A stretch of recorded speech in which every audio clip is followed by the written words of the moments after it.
नमस्ते।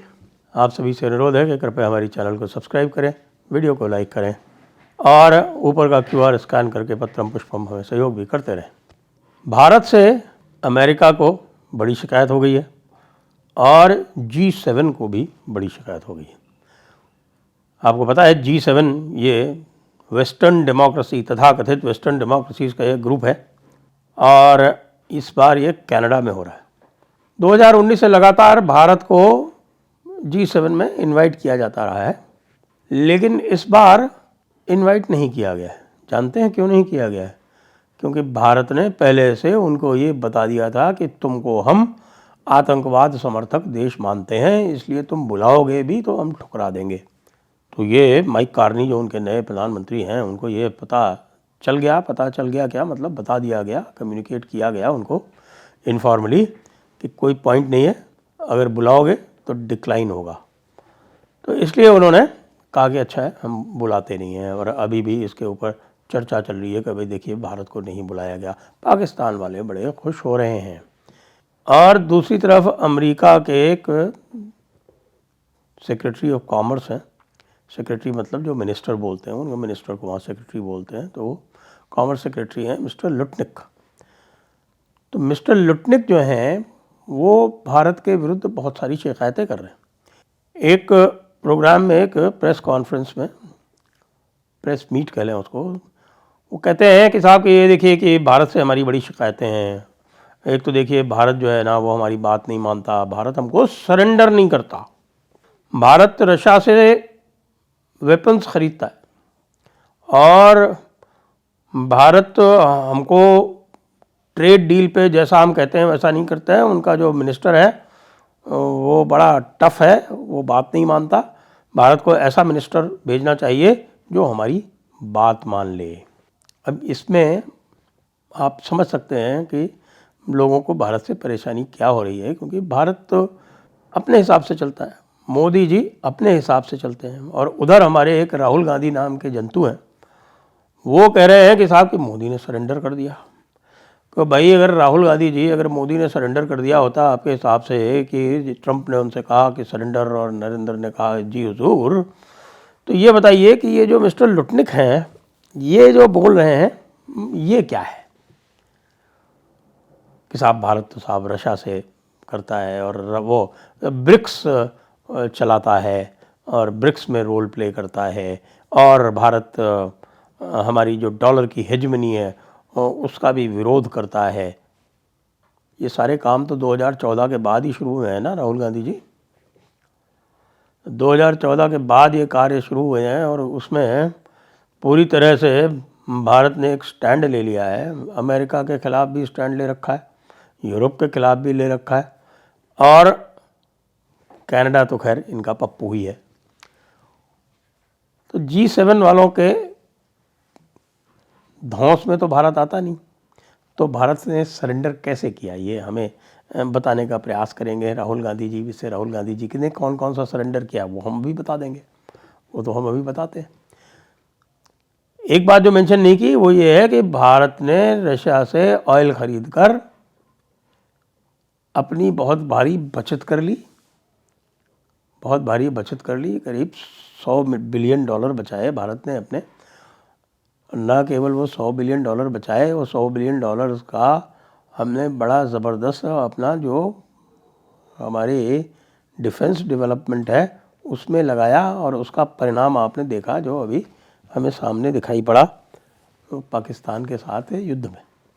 बहुत बड़े बड़े डेवलपमेंट हुए जिसको बिल्कुल पसंद नहीं कर रहा है। S-400 हमने रशिया से ली, उसको लेके अमेरिका को बहुत ज़्यादा प्रॉब्लम है। और S-400 किसने ली? मोदी ने ली। राहुल गांधी की हिम्मत नहीं थी।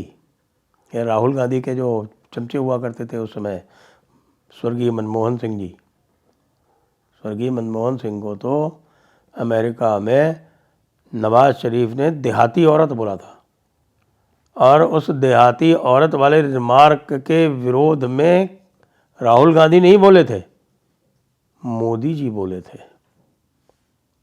कि हमारे प्रधानमंत्री को ऐसी बदतमीज़ी की बात कैसे कह दी नवाज शरीफ ने।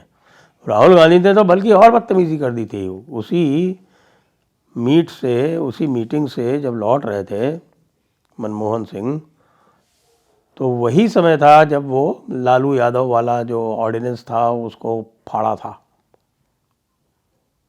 राहुल गांधी ने। और उसके बाद फिर मनमोहन सिंह जी जब लौटे थे तो लोगों ने उनसे कहा कि आपको अब रिज़ाइन कर देना चाहिए, लेकिन मनमोहन सिंह की सत्ता लोलुपता इतनी अधिक थी कि उन्होंने उसके बाद भी रिज़ाइन नहीं किया। तो ये आप देख रहे हैं कि भारत क्या कर रहा है। भारत ने यूरोप में जाके डॉक्टर जयशंकर ने विशेष तौर से स्पष्ट कह दिया इनको कि भाई ऐसा है कि अब आप वो भूल जाओ कि आप हमारे सारे सिस्टम्स गवर्न करते हो। भारत अब वो भारत नहीं रहा जो हम आपसे डिक्टेशन लिया करते थे।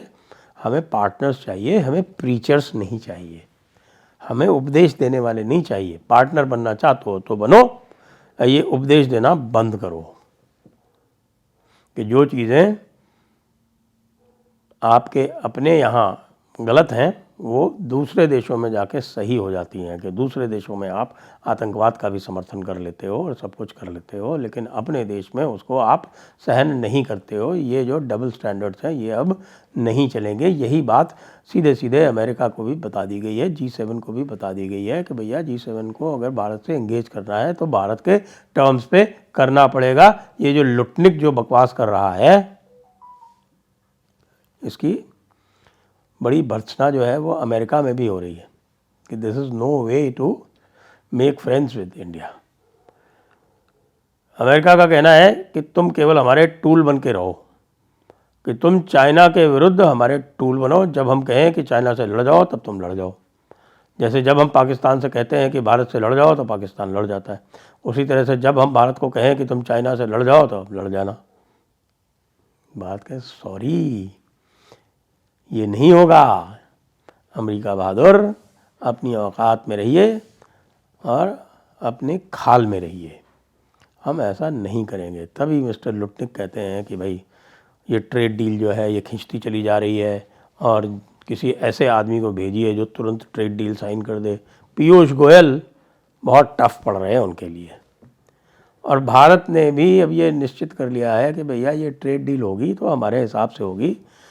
ईयू को भी एग्रीकल्चर और डेयरी अपनी लिस्ट में से ड्रॉप करने पड़े हैं। अमेरिका उस पर अड़ता रहेगा, कभी समझौता नहीं होगा ट्रेड में एग्रीकल्चर में हम किसी भी तरह का फ्री ट्रेड नहीं करेंगे। ये अमेरिका को अच्छी तरह से बता दिया गया है और उसको आज से नहीं दशकों से पता है। लेकिन ट्रंप महाशय सोचते हैं कि साहब वो किसी को भी दबा सकते हैं। पुतिन से बात की थी अभी अमेरिका ने, पुतिन ने उनको साफ साफ कह दिया कि हम तो यूक्रेन से बदला लेंगे, ये जो इसने टेररिस्ट अटैक किया है। तो पुतिन बाबू ने क्या किया, चुपचाप सुन लिया और आके बता दिया, अपने ट्रूथ सोशल पे लिख दिया कि भाई पुतिन तो बड़ा नाराज़ है, वो तो ऐसा कर रहा है। बगैर मतलब का इंडिया पाकिस्तान का क्रेडिट लेने के चक्कर में उन्होंने अपनी ऐसी तैसी करा ली और सारी डिफेंस डील जो F-35 वगैरह की हो सकती थी वो सब हो गई ख़त्म। कहीं कुछ अब होने वाला नहीं है। तो राहुल गांधी जी अब आपके सरेंडर की बात कर लें। ये तो हमने आपको ये बता दिया कि भारत किस तरह से अमेरिका से और G7 से डील कर रहा है। उसको यदि आप सरेंडर कहते हैं तो आप अपनी बुद्धि का, अपनी ब्रेन का, अपने दिमाग का चेकअप करावें। और जो आपकी स्थिति है वो ये है कि हम ज़्यादा दूर नहीं जाएं, हम नेहरू के अक्साई चिन्ह की सरेंडर की बात नहीं करें, हम इंदिरा गांधी के सरेंडर की बात नहीं करें शिमला समझौते वाली, हम राजीव गांधी के सरेंडर की बात नहीं करें जो बार बार उन्होंने पाकिस्तान को दिया अमेरिका के कहने पर, और हम बाकी और लोगों की भी बातें नहीं करें, हमारे नरसिम्हा राव जी की बात नहीं करें, कांग्रेस के ही प्रधानमंत्री थे जिन्होंने अमेरिका के कहने पर अपना जो न्यूक्लियर टेस्ट था वो कैंसिल कर दिया था। हम तो खाली UPA 1 और UPA 2 की बातें कर लें और हम उसमें देखें कि किस तरह से 26/11 के पहले और 26/11 के बाद, यानी 26/11 के पहले कितने सारे बड़े बड़े धमाके हुए पाकिस्तान के कहने पे हुए और उसके बाद भी आपने पाकिस्तान से बातचीत जारी रखी। 26/11 के बाद भी अमेरिका के कहने पर आपने शर्म अल शेख में बातचीत की और शर्म अल शेख में पाकिस्तान के कहने से आपने ये भी मान लिया कि आप बलूचिस्तान में इंटरफेरेंस करते हैं।